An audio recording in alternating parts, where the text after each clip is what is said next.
Tai ką, tai šiandien susirinkom padiskutuoti tokia visai įdomi tema ir man iš karto, kai mąstant apie nuomonės formuotoją, liaudiškai vadinamą influencerį, greičiausiai taip, ne? Influenceris. Tai man norisi paklausti, kaip jūs kiekvienas asmeniškai suprantant šitą žodį apskritai, influenceris, kas tai yra jums? Tai mano toks pirmas klausimas. Kas nori? Gerai, tai gal aš pradėsiu. Tai man būtent tikriausiai tas nuomonės formuotojas labiau vis tiek skamba kaip influenceris, o influenceris man asmeniškai yra tas, kuris daro įtaką, kuris kažkokiu būdu paveikia mano elgesį, paveikia mano nuomonę, paveikia mano kažkokius pasirinkimus. Tai taip aš suprasčiau šitą savoką, kaip kiti. Ačiū už tokį trumpą atsakymą, beje. Čia, veikia jau. Galvau, dalinsimės, pasirodo 3 mikrofonai. Tai labas visiems. Siaubas, esu diskusijoje apie influencerius. Čia kaip statusą užsidėti. Tai taip pat man kaip Artūrui iš tikro, tik dar plus man tai susiję, ta žodis yra su tam tikra auditorija ir su matomumu. Tai žmogus, kuris kažkur yra matomas, tai gali būti socialiniai, medijose ar kažkur kitur. Ir tas žmogus, kurį seka, spaudžia like, share. Tai žmogus, kuris kažkokiu būdu, dėl kažkokio turinio tampa tuo skaitomu žmogumi, matomu žmogumi. Aš iš tiesų tai net nežinau, kas yra influenceris, nors žodį tikrai žinau ir galiu lažintis. Žodis visiems pažįstamas, bet jeigu dabar paprašyčiau kiekvieno paimti ir užrašyti žodžią influenceris apibrėžimą, o apibrėžimą dabar pat, čia 100 dalyvių būtų koks 60 šiek tiek skirtingų apibrėžimų. O jūs kaip? Ja. Tai, koks jūsų būtų apibrėžimas? Žinot, aš irgi matau to žmonės, kurie gal vadinami influenceriais, tai ir sunku, jie matomi, jie viešoji, dažniausiai erdvėje formuoja nuomonę kažkokiais tai klausimais, kuriuose jie tikėtina ekspertai. Tai ką, mano kalbant, influenceris kaip pardavėjas. Okay. Gerai, ačiū labai. Taip girdėjau, pardavėjas, šitas auditorija, įtaka, nuomonės formavimas ir taip toliau. Labai įdomu tada mokytojas, kaip šitoje visoje vietoje, ką jūs galvojat, kokia čia mokytojo rolė, kaip čia susiję tai. Irgi galit, kas norit pradėti, jeigu turit minčių. Tai aš pamačiau tos diskusijos pavadinimą pradžioj. Kodėl mane čia nebuvo sąraše? Turbūt neturėjau būti, tiesiog vienas diskusijos dalyvis atsisakė ir mane prieš 3 dienas susirado organizatoriai. Reiškia, aš paklausiau, galvoju, ką, aš visą karjeros kelią padedu įmonėms didinti pardavimus, mokydamas jų pardavėjus ir vadovus, pardavinėti, dėrėtis, vadovauti, galvoju, ne mano čia sfera lyg ir ne mano auditorija gal, bet paskui sakau, pagalvosiu. Begalvodamas prisiminiau, kad pats esu baigęs pedagoginį.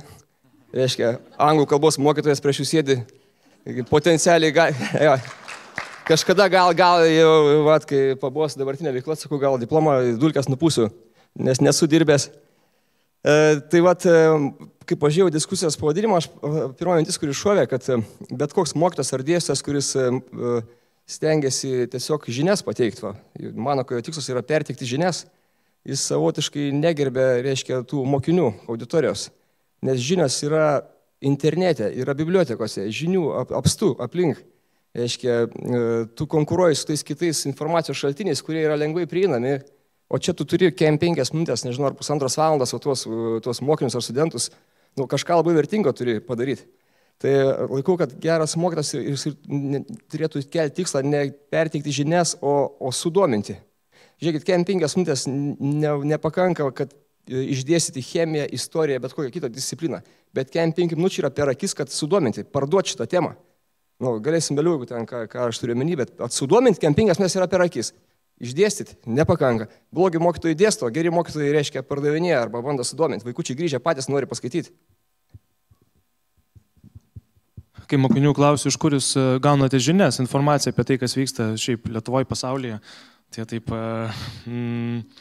tai kažką iš tėvų, kažką iš socialinių medijų, šiaip tai iš jūsų, mokykla, tai, tai mokytojai informuoja ir iš tikrųjų tas informacijos daug, bet nebūtinai ją kažkaip naudoja, vartoja, mokiniai susiranda. O dėl mokytojų influencerių, tai man atrodo, kad mokytojas yra mokytojas, tai yra pareigybė, jinai turi savo pareigybės aprašą, mes kiekvienas mokytojas turi dirbti profesionaliai, būti pasiruošęs pamokoms, profesiškai tobulėti, suteikti grįžtamą ryšį. Ta prasme, čia yra mūsų amatas. Ir jis automatiškai duoda mums tam tikrą auditoriją, dirbam su mokiniais, su grupėmis, su daug mokinių iš tikrųjų ir tam tikrą prasme esam. Ar galim būti influenceriai, tai kaip mes elgiamės, tai kaip mes kalbame, gali paveikti. Tai ką mokiniai galvoja, tai iš tikrųjų mūsų atsakomybė tokia labai didelė. O tas mokytojas influenceris, ta prasme, kad kažkaip matomi viešoje erdvėje, tai kažkas toks ekstra, maždaug kažkaip taip atsitinka, ar taip žmogus labai sąmoningai siekia būti matomas, būti kviečiamas. Tai man čia atrodo, galėtume netgi skirti tiesiog mokytojas. Tai norėjau paklausti, norėtum atskirti šitus dalykus? Manau, būtų galima, čia tokie persipinę, bet tikrai būtų galima atskirti ir kalbėti atskirai. Jo, tai aš irgi čia dėčiau tokį tam tikrą skirtumą tarp tų mokytojų, kuriuos mes matome viešai, Facebook'ose, Instagram'ose, kurie irgi tam tikrų būdų formuoja nuomonę, kurie turi didelį poveikį visuomenės mąstymui apie tai, kas vyksta mokykloje, apie tai, kaip turėtų atrodyti mokytojas. Bet tuo pačiu yra ir tas, pavadinkim čia, paprastas mokytojas. Paprastas tai nereiškia, kad kažkuo prastesnis, bet tas, kuris užsijama gyvenimu mokykloje.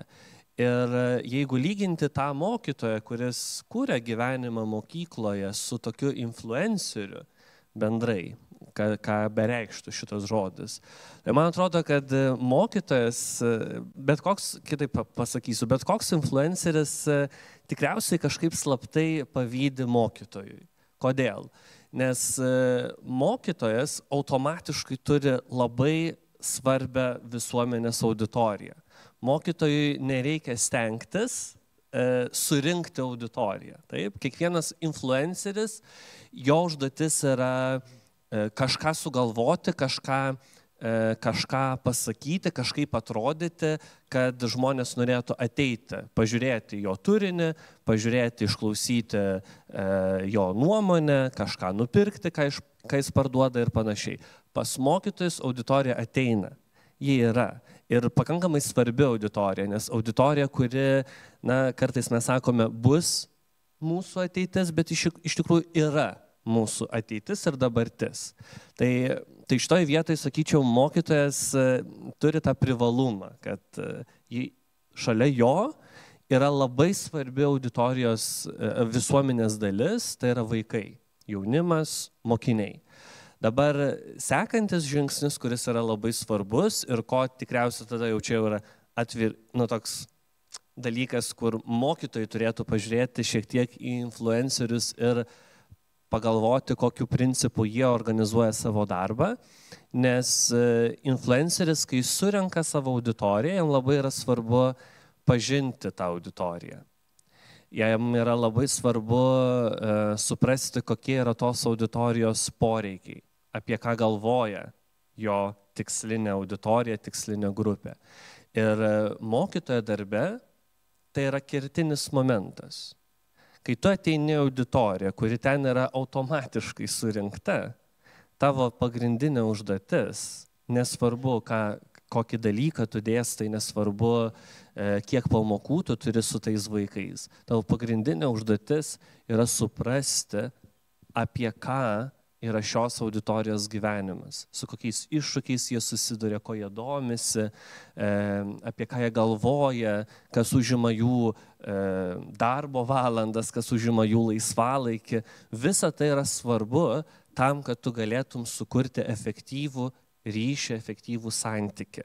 Ir tada, jeigu tai nutinka, tada jau įvyksta tas pardavimas, apie kurį jūs kalbate, ne? Kad tada svarbu, pakanka sudominti ir procesas vyksta. Tu gali įkvėpti, tu gali pasiūlyti kažkokių šaltinių, bet auditorija, su kuria tu bendrauji, supras, kad tai yra svarbu, jaus, kad tai yra svarbu, nes tas, kuris siūlo man tai, mane pažįsta.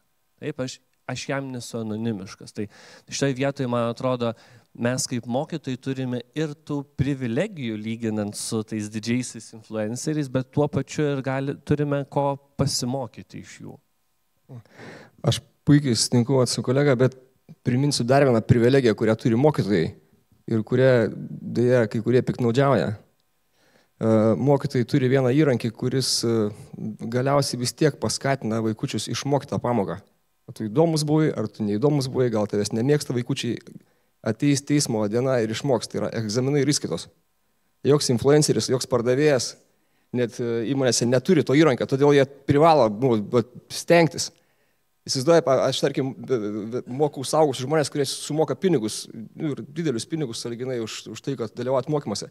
Ir aš negaliu jų pagazinti egzaminais, kad jie privalo išmokti, nes paskui gaus blogą pažymę. Čia atvirkščiai, čia aš turiu tiek įdomiai pateiktą temą, jos sudominti, pasiekti, kad jie iš tikrųjų išmoktų, įvaldytų, ne šiaip išklausę, įvaldytų, išeitų geriau, dėrėtųsi iš pamokymų, geriau pardavinėtų.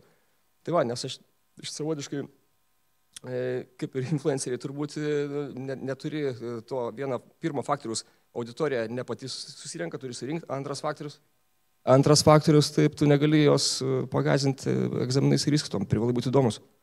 Tai panašu, kad mokytojai gali iš influencerių pasimokyti kaip auditoriją pažinti, o influenceris gali egzaminus įvesti, kad būtų taip irgi pasimokyti iš mokytojo.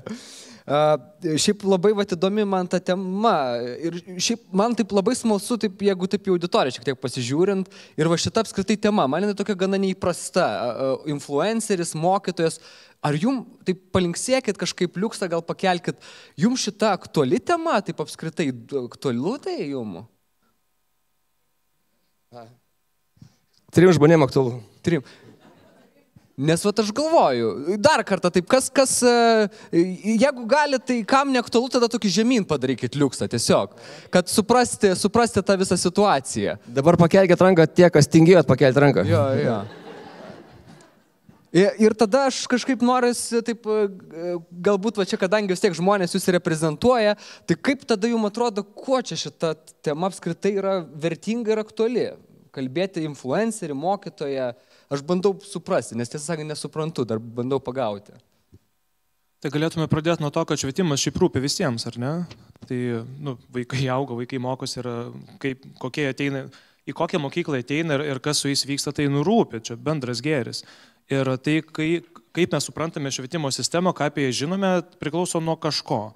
Jeigu nesame mokykloje, kas, mums natūralu, ar ne, mes daug žinome ir turime didelį pažinčių tinklą, mes esame tie vidiniai žmonės, bet jeigu tu nesi, iš kur tu žinai, kas mokykloje vyksta, skaitai straipsnius ir skaitai žmonės ir bent jau man influenceriai su švietimu susiję svarbus tuo, kad aš iš jų arba sužinau, kaip žmonės mąsto apie švietimą, arba kažką naujos, arba pasitikiu jų ekspertinių žinojimų ir man tiesiog labai reikšminga. Ir aš laukiu, kada tas žmogus pakomentuos kažkokią temą, nes žinau, kad jis profas ir jisai čia tikrai pakomentuos ir tada žiūri, įrašas. Tai matau šiaip visai daug vertės, jeigu influenceriai siekia būti ekspertai. Jeigu siekia būti ekspertai. Jeigu siekia, nes nebūtinai siekia, nes influencerius, aš nenaudoju Instagramo, bet žmona vis pasakoja apie ten kokią nors paskyrą, kur šiaip apie tėvystę, patarimai, rūpešiai, o paskui sako, kažkaip dabar čia vien reklama. Bet aš galvoju, gerai, tai influenceriai tiesiog, kad jie duoda kažkokios naudingos informacijos ir dar jeigu jie specialistai, ne, tai čia tada iš vis dar gerai, nes duoda teisingą informaciją, bet tada, čia, aš taip, kodėl mokytojai turėtų rūpėti tas influenceris? Ar jisai kažkokią naudą mato jame, ar kas? Ar čia toks kažkoks next levelis mokytojai tapti influenceriu? Kaip jūs galvojat? Aš klausydamas, kyla toks šiek tiek baimė, kad dabar čia dalyviai klausosi, galvoja, tai praktiškai dabar šnekam, ar aš privalau susikurti visur paskyras sos tinkluose ir visur filmuotis. Tai aš dėl to tas terminas influenceris gal biškelį klaidina, jeigu influencerį mes įsivaizduojam tik tai, kaip kuris viešoje erdvėje, populiarus sos tinkluose. Aš sakyčiau, nemaišytų ir mokytojai, bet neprivalo. Per tas 45 minutės, kurios duotas, tu gali būti influenceris savo šitai klasiai. Gali būti sos tinkluose, bet neprivalai. Aš manau, kaip minimum, influenceriai savo klasėje gali būti. Jeigu sakoma, influenceris tas, kuris formuoja nuomonę, tas, kuris ekspertas kažkokios srities, tai taip, tokie turėtumėt būti. Aš, jeigu galiu, man atrodo, kad šitas klausimas yra aktualus todėl, kad švietimas karts nuo karto, o ypač dabar, kai mes susiduriam tikrai ir su vertybių, ir su nuostatų, ir su tikslų kaita, turi atsakyti ir labai gerai žinoti, kokį poveikį mes norime kurti. Tai kadangi mes pradėjome būtent nuo savokos apibrėžimo, kaip mes suprantam influencerį, tai man dar kartelį pakartosiu, tai yra tas, kuris daro poveikį. Tai mokytojas nori jis nenori, turi jis paskiras ar neturi, ateina jis dirbti į auditoriją ir kuria ten poveikį. Tiesiog, jeigu taip labai pedagogiškai kalbėti, tai vaikai mokosi iš mokytojo ir iš jo parodomo pavyzdžio. Tai kaip mokytojas reaguoja į klaidą, tai kaip mokytojas reaguoja į mokinį, kuris ateina nepasiruošęs arba kuriam nepavyksta suprasti vienokios ar kitokios teorijos, kaip jis reaguoja į skirtingų socialinių, ekonominių, kultūrinių kontekstų mokinius. Taip? Visa tai yra nerašytos pamokos, kurios kuria poveikį. Taip? Ir čia šiek tiek irgi, pažiūrėsiu į praeitį, mes čia su Antanu kaip ir nešom irgi Meilės Lukšienės vardą tam tikrą prasme. Tai Meilė Lukšienė, kai kūrė Lietuvos švietimo koncepciją, tai čia buvo labai seniai, bet ji yra vis dar aktuali, turėtų būti mums vis dar aktuali. Ji rašė, kad švietimo bendruomenė turi nešti viziją visuomeniai. Ir tuo metu, kai jie kūrė tą koncepciją, visi ją kritikavo. Sako, nusišnekėjo babytė, nes švietimo bendruomenė tai yra ta pati visuomenė. Taip? Bet Meilė Lukšienė labai tikėjo švietimu. Ji tikėjo, kad švietimas yra būtent ta visuomenės galia, kuri gali mus vesti į priekį. Kas jeigu ne švietimas gali siūlyti visuomeniai viziją, tai yra kur mes turėtume eiti. Žiūrėkit, prieš tai mes diskutavom apie įtraukųjį ugdymą. Šiandien keli pranešimai buvo apie tai. Vėl išgirdome tą pasakymą, kad visuomenė yra nepasiruošusi. Ir todėl, pavyzdžiui, yra tokių, kurie teigia, nekurkime kol kas įtraukiojo ugdymo mokyklose, nes visuomenė yra nepasiruošusi. Taip? Tai girdim šitą dalyką. Tai reiškia, kad mes praradom pasitikėjimą ir tikėjimą švietimu, nes būtent švietimas turi galią rodyti kryptį, kur mes turėtume judėti, kokį evoliucijos žingsnį mes turime padaryti. Ir mokytojas, kuris ateina dirbti į mokyklą, žmogus, kuris ateina dirbti į mokyklą, jis turi labai gerai suvokti, kokią stiprią galią jis turi savo žodžiuose, savo poelgiuose, savo rankose. Taip? Jis turi galią.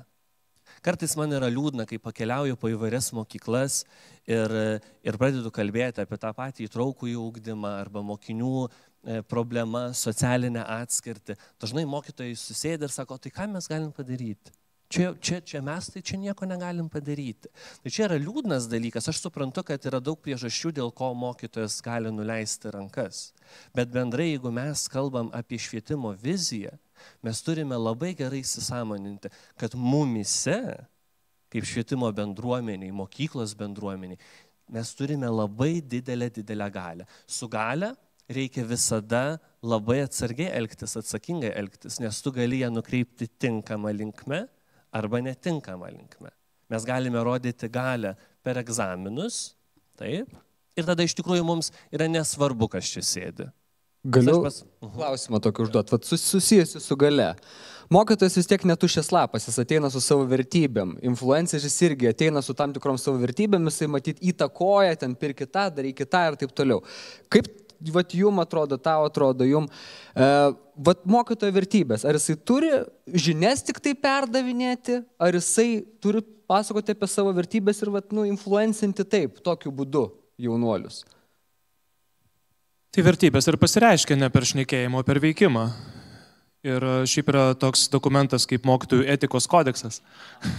Ir ten yra... Pacituokit, prašau.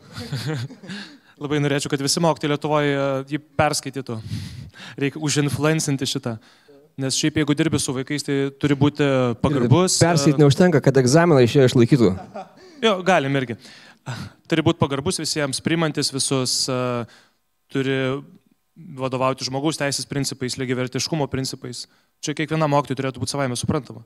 Tai ir to viens vertybėmis turi vadovautis. Ir man atrodo, va čia ir yra ta įdomioji dalis. Tu kaip mokytojas, dirbantis mokykloje, tu natūraliai turi auditoriją ir tu paveiki, nori to ar nenori. Tai kaip kalbėjo, pavyzdžiui, per istorijos pamoką apie demokratijos krizę, tai kalbam apie vertybės, ar ne, ką mes galim padaryti, kad nebūtų daugiau fašistinių režimų. Tai ir istorija, lietuvių kalba, ta prasme, dalykai yra apie vertybės. Ir tada, kas atsitinka, kai mokytojas išeina į eterį, kai jis tampa influenceris. O čia, pavyzdžiui, klausimą matau apie mokytoją Veroniką. Aš nesekau mokytojos Veronikos, nežinau, ką ten rašo, mačiau, bet man buvo neįdomu ir maniau, kad man tiesiog neaktualu. Bet man atrodo, jie gal ir galėtų būti tas pavyzdys mokytojų, kur va taip, ir klausimas, ne šiaip savo. Aš galiu įgarsinti gal, nes aš tik dabar pamačiau, kad čia klausimai yra. Aš jau matau kurį laiką gerų klausimų. Jo, tai aš juos dabar irgi jau pradėsiu kreipdėmėsi, bet čia apie mokytoją Veroniką. Kokia jūsų nuomonė apie socialiniuose tinkluose aktyvę mokytoją Veroniką? Ar pagal jos transliuojamą turinį nereikėtų keisti paskyros pavadinimo? Matau, kiti jau ieško Veronikos telefonuose. Tai va, čia užbaigiant tą mintį, tai mokytojų vertybės, tai ar mokytojai turi tą sutarimą, kokiomis vertybėmis turėtų vadovautis mokytojai, ar tai atsispindi mokytojo kasdienime darbe, santykiuose su absoliučiai visais mokykloje, ir tada ar tai persikelia į tą savo influencinimo erdvę, jeigu tu ją turi, tai būtų Facebookas, Instagramas ar bet kas kitas. Nes tikrai yra mokytojų, kurie matomi viešoje erdvėje, bet kažkaip jie taip rašo ir galvoju, žmogau, kodėl tu taip darai? O vat apie ką šitą reakciją gali šiek tiek išplėsti? Gal čia mano toks asmeninis, nežinau, problema, ne problema, bet kodėl aš kuriu savo tinklaraštį Facebook'e, tai iš pradžių kažkaip tiesiog gavosi, paskui galvoju visai fainiai, paskui nustojau rašyti, paskui vėl pradėjau rašyti. Aš noriu skleisti gerą žinią, aš noriu dalintis idėjomis su kitais mokytojais, kažkokiais metodais įdomiais, kurie pavyksta mokykloje. Ir matau, kad tai veikia, žmonės dėkoja, žmonės reaguoja, žmonės išbando. Ir man atrodo, taip, tas mokytojas, influenceris gali kurti vertę, naudą švietimo bendruomenė, tai per tą dalinimąsi kažkokį bendruomenės telkimą. Ir tai tokia, aš noriu būti pozityvus pavyzdys ir būti advokatas ir įtraukiojo ugdymo, nes aš juo tikiu. Ir šiaip švietimu ir jo ateitimi, nes aš tuo tikiu. Ir gal man tuomet kliūva, kai mokytojai viešoje erdvėje būna, gal, kritiški tai turėtų būti, turbūt, man taip atrodo, bet kai būna nepagristai kritiški arba sako, velniopta įtrauko jį. Ir taip galvoju, bet tu dirbi mokykloje, tavo klasė, tai yra turbūt daug vaikų su spec poreikis ir tu rimtai taip sakai. Tai vat man tie momentai tokie būna keistoki. Okay.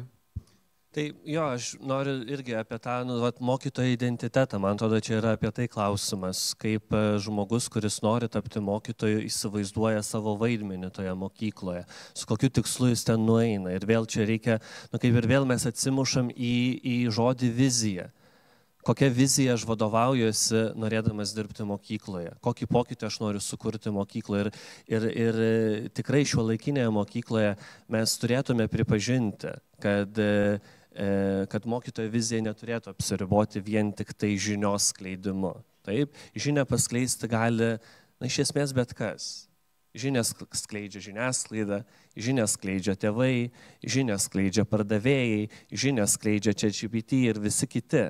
Taip, tu ateini į mokyklą ir tu turi vadovautis kažkokia konkrečia vizija, susijusia ne tik tai su tuo, kad aš perduosiu, ką aš turiu galvoj, taip, bet aš padėsiu augti kitiems. Kas yra tas augimas, čia jau labai priklauso kartais nuo tos bendruomenės įsivaizdavimo, taip, nuo specialisto įsivaizdavimu, bet tai yra labai svarbu. Mes dabar kalbam apie mokytojų trūkumo krizę arba mokytojų prestižo krizę ir taip toliau ir panašiai. Šiuo metu aš vadovauju renkuosi mokyti programai. Nežinau, žinot, nežinot, nevyriausybinė programa, kuri pritraukia žmonės iš nepedagoginių sričių į mokyklas. Tai yra žmonės, kurie turėjo arba turi karjeras versle, moksle, mene ir vairiose kitose sritise ir jie nori tapti mokytojais. Taip? Mes per metus sulaukėme apie 400 kandidatų, kurie norėtų būti mokytojais. Iš jų mes atrenkam iki 30. Taip? Konkursas yra pakankamai didelis. Bet kai jų paklausim, ko jūs čia atėjot? Ko jūs čia atėjot? Kodėl jūs norite eiti į mokyklą, kur visur tai visi sako, kad yra blogai? Taip? Jie sako, mes tikime jūsų viziją. Taip? Apie ką yra mūsų vizija? Taip, mes kaip organizacija, kaip nevyriausybinė organizacija, siekiame kurti tokią bendruomenę, kuri padėtų mažinti socialinę atskirtį mokykloje. Aiškiai, mes turime svajonę, kad nutiks tokia diena kada nors. Kad kiekvienas vaikas mokykloje, nepriklausomai nuo to, kokį jis turi socialinio, ekonominio ir kultūrinio statusą, jausis mokykloje gerbiamas ir galės atskleisti savo potencialą. Ir kai mes atrenkam tuos žmonės, mes užtikrinam, kad tie žmonės, nesvarbu, kad jie neturi dar pedagoginių įgūdžių, kad ne visada žino, kaip perteikti tinkamai žinią, kad jie užėję į klasę visų savimi parodytų, kad kiekvienas vaikas šitoj klasėje man yra svarbus. Taip? Ir tai yra vizija, kuria jis vadovaujasi, sėdėdamas, ruošdamasis pamokai, žiūrėdamas į vadovėlį, galvodamas apie ekskursiją, galvodamas apie vaiką, kuris jam trukdo, galvodamas apie administraciją, kuri nori išmesti tą vaiką iš mokyklos, galvodamas apie visus kitus mokytus, apie tėvus ir taip toliau. Tai yra tam tikra vizija, kurią mes vadovaujamės, kaip aš noriu įsivaizduoti savo kaip mokytojo identitetą. Tai apie tai vienas, čia yra esminis dalykas, kuris yra mūsų toks motoriukas, bet kiekvienoje mokykloje, kiekvienoje švietimo bendruomenėje turi būti tam skiriamas laikas. Išsidiskutuoti ir apibrėžti, dėl ko mes čia visi esame. Ačiū. Vizija. Atrodo labai svarbus momentas ir verta gal tikrai karts nuo karto vis grįžti, atsišviežinti šitus dalykus. Ir aš taip šiek tiek girdžiu, kad mokytojas, influenceris, jau tas hardcore'nis influenceris, kuris yra ten YouTube'ai, dar kažkur, skiriasi tam tikros vertybės. Bet aš prie jų norėsiu grįžti šiek tiek vėliau, o dabar tokį poilsiui, tokį klausimą noriu užduoti, jum Dariau. Tai vat, labai žmonėm įdomu, kokie galėtų būti 3 pardavimo patarimai mokytojui? Man tas klausimas jau degina akis 10 minučių. Labai gerai. Tai va dabar jūs, taip sakant, 3 geri patarimai. Aš galvoju, tai aš turiu vieną tikrai pagrindinį patarimą, manau, svarbiausią patarimą. Besiruošiant kiekvienai pamokai apgalvoti, kaip aš sudominsiu, reiškia, kaip parduosiu tą temą. Pardavinė temą, aš tai vadinu. Ką reiškia pardavinėti, reiškia pristatyti taip, kad sudominčiau. Man yra tekę, mano karjerai reiškia, kai dirbau tarptautiniai konsultavimo įmoniai pas skandinavus prieš kokį 20 metų gal beveik jau. Buvo toks projektas, kad mes gavom progą pravesti mokymus vienai Vilniaus viduriniai mokyklai, mokytojams apie tai, kaip įtaigiai vesti pamokas. Ir aš buvau atsakingas už tai, kad tai pravesti. Tai va, gavau prisiminti, jau seniai tai įvyko, bet buvo įspūdingas projektas. Aišku, pradžioje man buvo iššūkis, aš čia mokau vadovus, pardavėjus, o čia mokytojai. Aš gavau labai daug ruoštis tą užduočiai. Bet rezultatas buvo įspūdingas, ten pas kai kurios mokytojus ten buvo dėkingumo ašaros, pas mane irgi. Bet esmė buvo viso, jie tiesiog metodiką mokiau ir jie pasipraktikavo apie tai, kaip įtaigiai pristatyti bet kurią temą. Tai va, tai aš nesuvesiu 3 patarimus, bet šiaip pats pardavimo pokalbis, klasikinė struktūra, bet kokia pardavimo pokalbė, nesvarbu, ką parduodi, yra pirmas etapas - sukurk pasitikėjimą, sukurk atmosferą palankę, antras etapas - išsiaiškink poreikius, trečias etapas - pasiūlyk sprendimo tiem poreikiam, ketvirtas - paskatink tą sprendimą arba susitark, va, sukurk atmosferą, išsiaiškink poreikius, pasiūlyk sprendimą ir susitark. Tai realiai ką, pradžioje sukuriam pasitikėjimą klasiai, pardavėjai naudoja tokią savoką small talk. Small talk, trumpas pokalbis, ne apie reikalą dar, apie šiaip, kas gera, kaip savaitgalis, ne. Tada įsiaiškinti poreikius. Nu, mokytojai nereikia aiškintis poreikius, turi apgalvoti, kokie amžiaus mokiniai, kokie jų poreikiai, kuriuos galėtų tiesiogiai ar netiesiogiai patenkinti tos temos išmanimas. Tada tos poreikius įvardinti, taip, kad vaikučiai atpažintų jos, tikrai jam būtų aktualu. Ir tada pristatyti, kaip ta tema gali padėti tiesiogiai ar netiesiogiai tos poreikius patenkinti. Vėliau belieka sudominti, nežinau, istorija, dar kažkas. Artur. Susitart, kad jie grįžę, reiškia, apie tai daugiau paskaitys vadovėlį, apie tai parašyti. Blogiausias pasirinkimas dėstyti vadovėlį tiek, kiek spėsi per 5 minutės. Tai darė blogiausias mokytas, aš atsimenu iki šiol. Baigiau, reiškia, vidurinę mokyklą, kur niekas nesirinko chemiją studijuoti po to, nes chemikė buvo patologinė. Kodėl studijavau anglų kalbą, kodėl studijavau? Turiu padėkoti, gal bus video, gal žiūrės mano gerbama mokytoja Elena Skinkienė. Nuo 1 klasės aš sustiprintai mokiausi anglų kalbą. Jis mumis žaidė. Žiūrėk, aš jau 12 klasėje ir 10-ukais nuo anglų mokaus. Tai kai reikėjo kažkur stoti, aš lengviausiai keliu ten, kur lengviausiai bus. Man pedagoginio nebuvo ką veikti pirmam kurse su anglų kalba. Tai bet jinai sudomina, sudomina, aš iki šiol ją gerbiu, prisimenu. Vardinčiau kitas, kurios to nepadarė. Jų daug.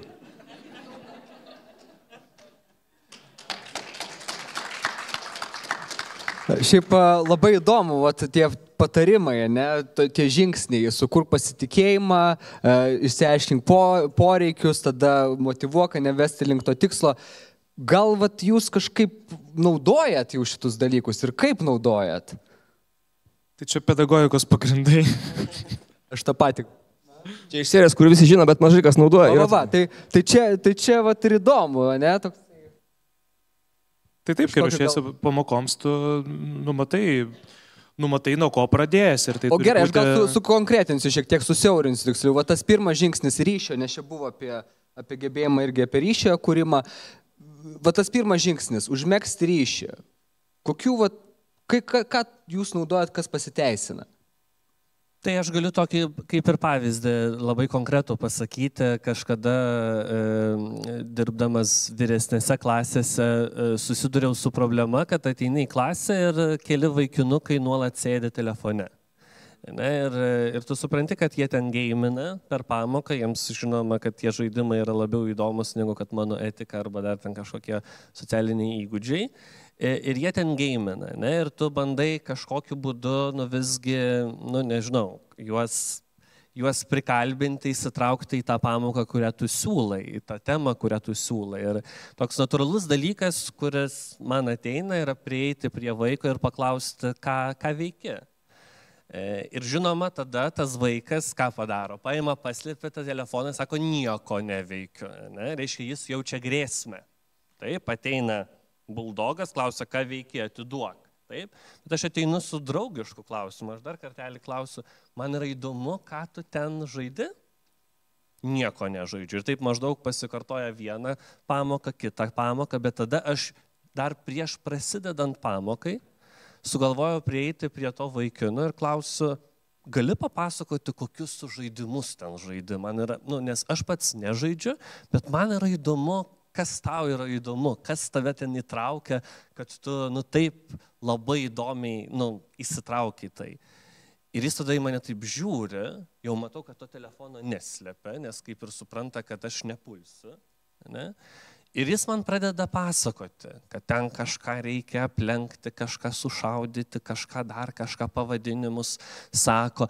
Ir aš pirmą kartą jį mačiau su tokiom užsidegusiom akim, bandantis suregzti sakinius. Aš dirbu su vaikais, kurie turi didelių specialių ugdymosi poreikių, tai jam komunikuoti bendrai yra labai sunku, bet jis stengiasi man papasakoti, ką jis ten žaidžia.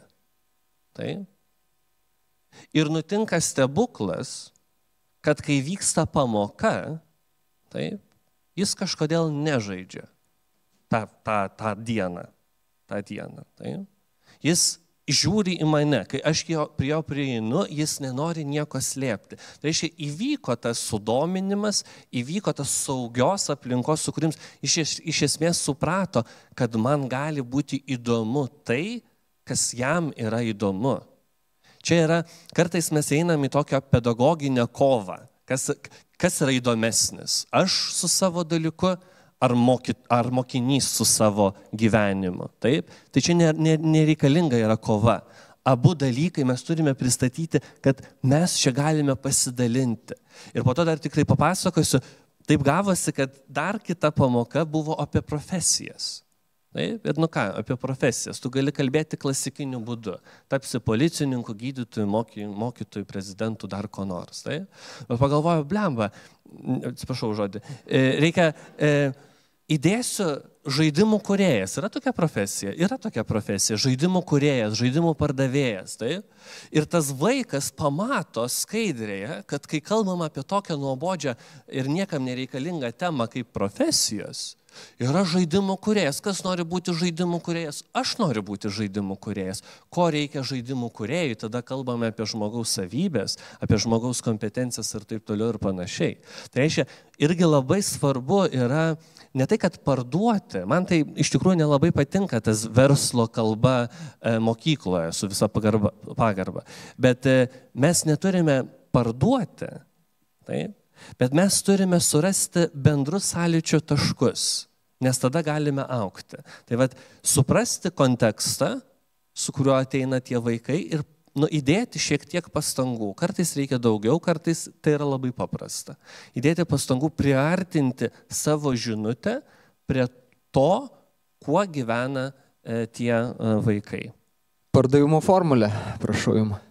Tai čia ką papasakau, iš tikrųjų vyko santykių užmezgimas. Mokytojai privalo užmegzti santykių su visais mokiniais, nes mes dirbam su žmonėmis, o ne su vadovėliu, ne su programa, ne su egzaminais. Tai aš taip tikiu, kad visi mokytojai, kurie ateina į mokyklą, nori dirbti su mokiniais. Pirminiai šeštadienį vyko mano mokykloje Advento mugė, tokia bendruomenė šventė. Ir mano auklėtiniai turėjo rolę rūpintis mugės radijumi. Tai administracijoje sėdėjo prie radio pulto, sekė programą, pranešinėjo žinutės, reklamavo, pardavinėjo nuėjimą į vieną ar kitą renginį. Ir, tokia situacija, sėdim trise, du vaikinai, jie žaidžia Brawl Stars. Aš žinau, tą žaidimą sūnus žaidžia, sako, mokytų, pažaiskim kartu, vieną partiją.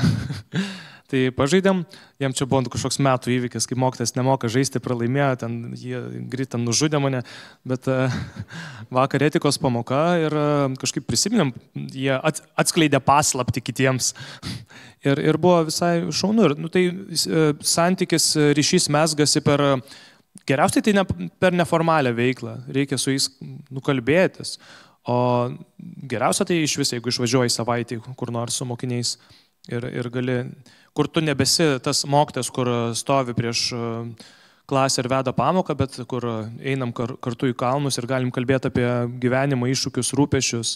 Tai aš taip jaučiu, kad savo auklėtiniais užmezgiau ryšį pernai, tai tiesiog viena kelionė, kita kelionė ir žinai, kad su visais esi pašnekėjęs ir pažįsti visus, o jie pažįsta tave, tada galima dirbti. Dar jau čia matau atsišaudė. Labai geras istorijas, labai susitapatino, aš prisiminiau trumpo nutikimą irgi, gal čia visai bus tema. Mūsų auklėtojas, gerbiamas Egidijus Adomaitis, jeigu mane girdi, fizikos mokytojas. Mes turėjom kitą auklėtoją, bet mes tiek, maištavom, kad mes praktiškai kaip klasėje jos atsisakėm 9 klasėje. Tada mums pasakė, dabar jūs pasigailėsit, o dabar jums bus, gausite Egidijų Adomaitį, dabar bus šakis. Mes tik tada sužinojom, koks gali būti geras auklėtojas. Iš tikrųjų, atsimenu, geriausi metai nuo 9 klasės, tie žygiai, bus sakyta, žygiai prisimenu. Mes jau prie palapinės, ten laužas ir, gal 10-okai, nežinau, gal 11-okai, meluoju, bet mokyklo tikrai. Ir mūsų auklėtojas, vienam iškrito iš kuprinės butelis alkoholio. Auklėtojas paėmė tą butelį, nors kitų taip maloniai bendravo, atsuko ir visų akivaizdžiai supylė į laužą. Taip žiūrėjom įsliūdai. Po to, po 10 metų klasės susitikimas, auklėtoja pasakytam sako, kad jūs žinotumėt, kaip man širdis skaudėjo tada, bet turėjau tą padaryti. Tai ir tokia buvo konfliktas, kaip ir susitapatinti noris, bet ir yra tam tikras tvarka, standartai. Čia jeigu galiu, nes čia yra labai labai svarbus aspektas, nes galbūt yra tam tikra rizika, kai mes kalbam apie influencerį, apie tokį, kad pažink auditoriją, ne, ir va tada influenceris jis kaip ir bando taip laviruoti, prisitaikyti prie auditorijos. Tai mokytojo vaidmuo šitoj vietoj turėti savo stuburą. Ta prasme, mokytojas ateina su savo identitetu, jis turi atnešti tam tikrą žinutę į klasę. Taip? Kas yra svarbu, kai susiduria galbūt kelios žinutės, taip? Tai nesiekti nugalėti, taip? Aš uždominuosiu. Taip? Jūs čia vienaip galvojat, bet ne, čia yra negerai. Taip? Bet aš gerbiu jūsų nuomonę, taip? Bet aš turiu irgi ir savo poziciją. Mano vaidmuo yra šiuo atveju išpilti tą butelį. Ne? Ir čia nėra diskusijų, taip? Nes čia yra tam tikros ribos, dėl kurių iš esmės reikėjo susitarti prieš tai, taip? Negali būti variacijų. Vienas iš didžiausių pedagoginių klaidų, kur tu vienaip pasakai, po to kitaip padarai. Čia yra to ryšio viso nubraukimas. Tada yra visiškai aišku, kad šitas žmogus yra mėmė. Nes jis pasakė, aš prisimenu, kai aš atėjau renkuosi mokyti programą, visiškai irgi iš kitos srities, ir mums viena lektorė sako, ką pasakėt, tą ir padarot. Todėl visada turit pagalvoti, ką pasakot. Jeigu pasakėjai vaikui, kad nukirsi jam galvą, jeigu kažką padarys, jeigu jis tai padarė, nėra atsiprašau, turi nukirsti galvą. Nes kitaip turėsi didelių bėdų. Tai šitoje vietoje vėl grįžtame prie to, kad mokytojas turi didelę galią, visada turi pagalvoti, ar tikrai jis yra pasiryžęs nukirsti galvą. Va taip va. Čia mačiau buvo klausimas apie ryšį ir mezgimo ryšio būdus, tai paprasčiausias domėjimasis girdžiu. Ir po to, aišku, kitas žingsnis tą domėjimąsi, tą medžiagą panaudoti savo pamokoje. Kad, man atrodo, tai irgi didina tokį, kad išgirdo mane, pamatė mane, ir dar čia dabar vat, yra kažkas susiję. Tada ta pamoka bus aktuali informacija mokiniam. Čia ir svarbu, kad tema atrodytų aktuali. Gerai. Aš taip matau, bėga jau į pabaigą mūsų laikas ir aš labai norėčiau tokį paklausti, tokį galbūt ir paskutinį klausimą, jeigu aišku čia greitus pasakysi, tai dar pasižiūrėsim, kas ten parašyta, bet iš esmės vis tiek mes taip priėjom prie tokio, kad mokytojo asmenybė yra centras. Ne? Ir tas influenceris, mokytojas, kad ir, vienu žodžiu, tas bandymas galbūt juos ar čia sugretinti, atskirti ir taip toliau, yra kalbėjimas apie, koks mokytojas, kokia vizija, galbūt koks jisai turėtų būti vertybiškai, stuburas, koks jo ir taip toliau. Tai man tada įdomu, vis tiek taip grįžtant prie šitos temos, kaip jūs manot, ką mokytojas galėtų pasiimti iš influencerio ir ko jokiais būdais neimti? Turiu idėją, reiškia, influenceris nori išlaikyti savo auditoriją. Jis tikrai nori ją plėsti, išlaikyti, didinti, nori būti vertinamas, nori gerų atsiliepimų sulaukti, gerų įvertimų ir panašiai.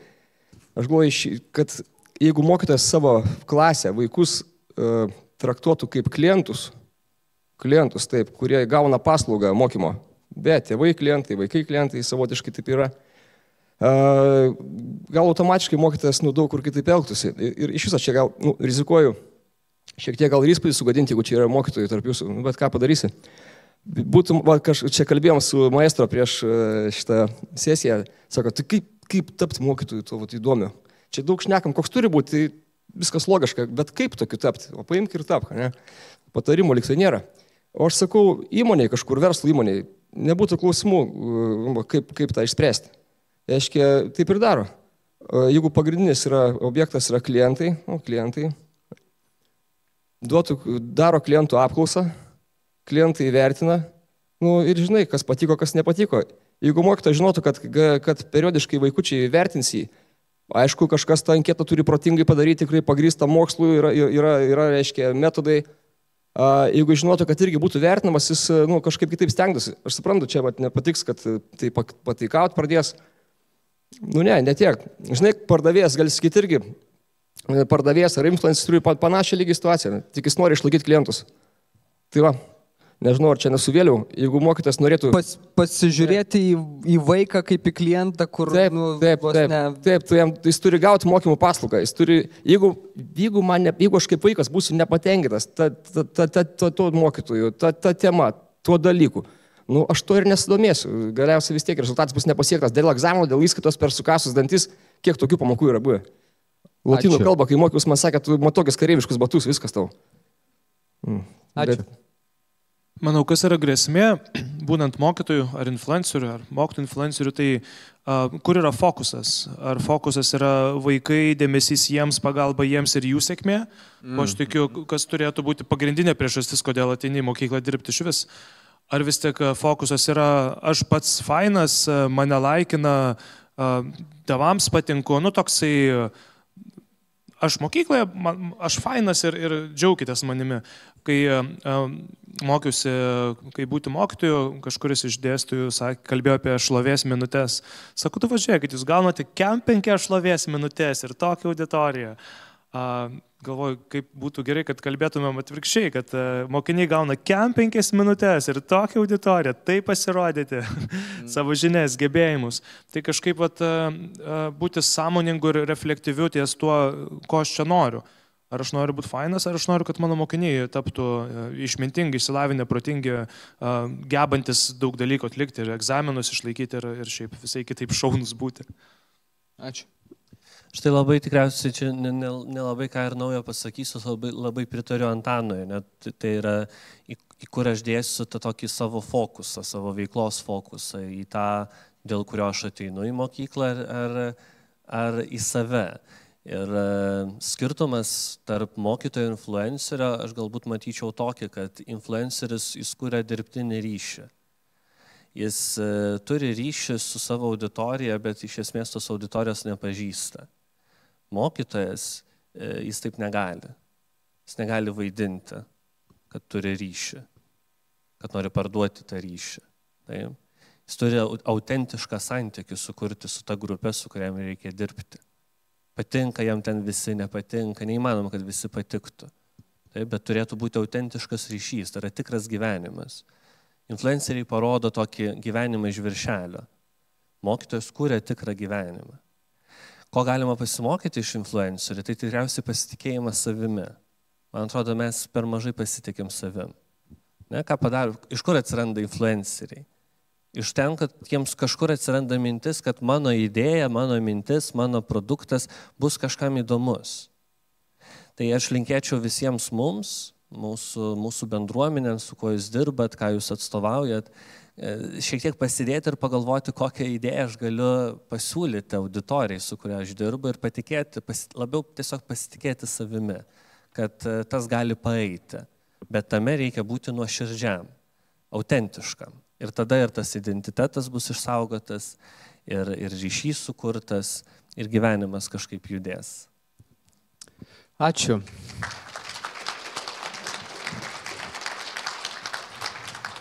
Tai ačiū dar kartą jums, kurie klausėtės, ačiū diskusijos dalyviams ir taip matau tokia tyla, tarsi tokie veidai, šiek tiek gal susirūpinę kažkaip ir bandau suprasti, ar čia Gromuloje, ką mes čia kalbėjom, ar jau galvoja, kad Jėzau, kiek iš tikrųjų galios mokytojas turi ir galimybių ir visokių būdų, kaip prieiti ir tuo pačiu būdų, kaip pakenkti. Ne?